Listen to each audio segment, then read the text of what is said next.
Hi guys, I'm Andrew from smartgardenguide.com and this is my snake plant.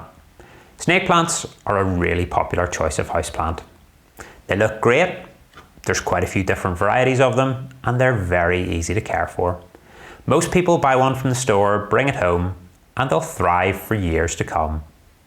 Having said that, there are a few problems that some people seem to be having with their snake plants.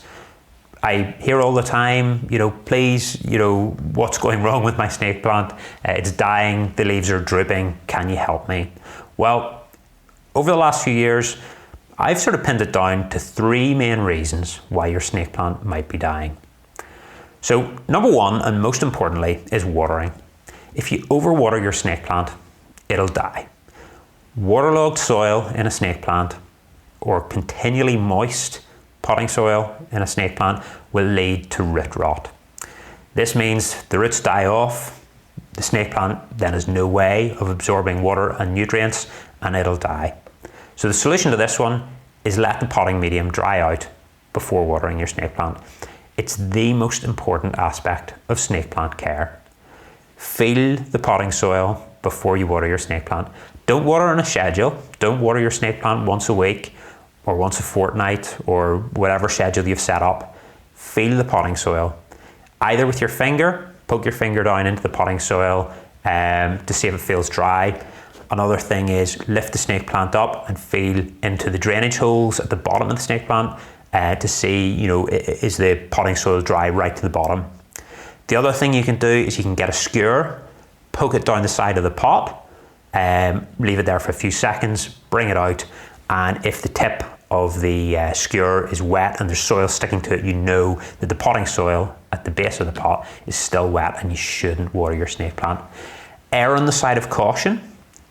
If you think, ooh, the top feels dry, down a couple of inches feels dry, but maybe there's still a bit of moisture at the bottom, leave it. Your snake plant will be fine going an extra few days or an extra week without water, but what it won't be fine with is if you routinely give it too much water. So do that and you'll be fine. Number two, temperature. Most people keep snake plants in their home, so you won't run into this problem, but some people like to leave their snake plants outside during the summer months, and this is where problems can arise. If you don't bring your snake plant back in again before nighttime temperatures drop below about 50 Fahrenheit, that's 10 degrees Celsius, your snake plant will experience considerable stress. Snake plants are used to living in hot conditions. They're not suitable for colder conditions. So keep your snake plant ideally above about 60 Fahrenheit, 60 to 85 Fahrenheit, and your snake plant will be absolutely fine. The third thing is pests. Snake plants, they can actually attract pests, quite frequently. So you need to be careful with this one. Scale, mealybugs, both can affect snake plants. Spider mites also are a common sight on snake plants. Scale and mealybugs, you should see them fairly clearly on your snake plant leaves. I would recommend, because the leaves of a snake plant are quite big and broad, just manually removing them with a cloth, or you can use like some rubbing alcohol on a cloth to clean the leaves and remove any pests. That seems to work quite well for snake plants. The other thing, obviously, spider mites. Spider mites are a little bit tougher to actually identify because they really are tiny. You may or may not see spider mites even if you're checking your snake plant regularly, but what you're looking out for is very fine little webs going between the leaves. You see them, they just look like very fine spider's webs, and if you see these, you need to act to get rid of them. Not that your snake plant will die immediately once it gets a few spider mites, but over time it'll really start to suffer.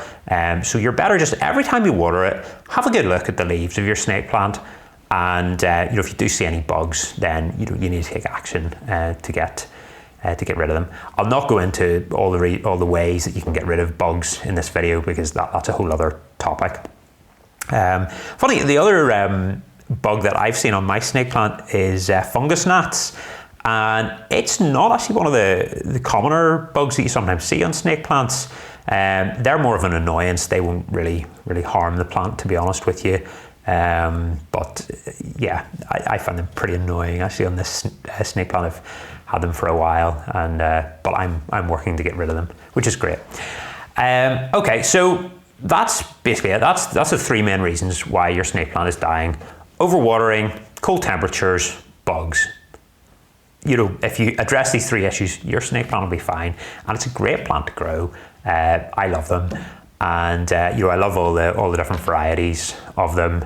You know, they can range in size from small to really quite large, and you know, there's various colors and patterns that you can get in them. So they're a great plant to have, and you know, even arrangements of them with different varieties of snake plants can look really well together. So I'd highly recommend you pick one up, and would highly recommend that you take the time to address the reasons why your snake plant might be suffering.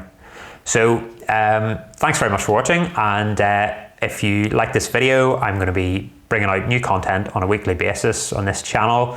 Please subscribe and ring the bell for a notification for my next video, and I'll see you soon. Bye.